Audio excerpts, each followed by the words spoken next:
Hey there, I'm Chris Peach from MoneyPeach.com and One is E Credit Union, and today we need to have a little talk about closing costs. Now, this is a two-part series on all the extra costs you may see when taking out a mortgage loan. Now, here's part two, other costs associated with financing your property.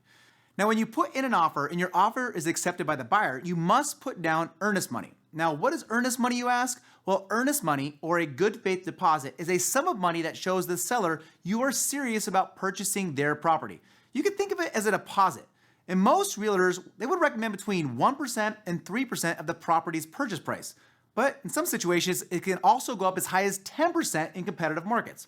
For example, if you're buying a $350,000 home, then your earnest money deposit could be anywhere between $3,500 and $35,000. There are also fees related to the condition of title for the property. One of the first things lenders need to do is they have to do a title search to make sure there aren't any other unknown liens on the property and that the title is clean.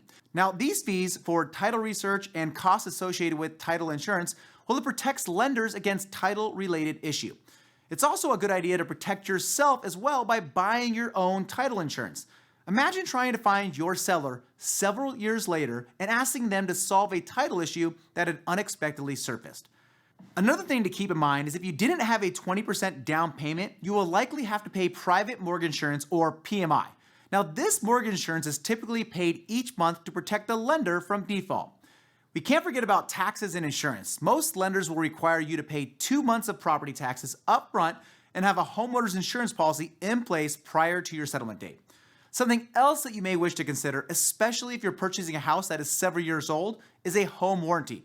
A home warranty will typically cost several $100s and is a service contract designed to protect homeowners from unexpected costly repairs. However, be careful which company you select, as some companies are better than others. One last thing to mention about closing costs is who pays these closing costs? Well, the answer is both the buyer and the seller can pay closing costs, but the buyer usually pays the majority of closing costs. However, it is not unusual for the buyer to ask the seller to pay some or all of the closing costs, which are called seller concessions.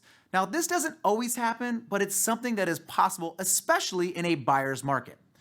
Alrighty, my friends, now you know what to expect when it comes to closing costs. And if you're ready to start shopping around, well, I would recommend you start with 1AZ Credit Union right here in the state of Arizona.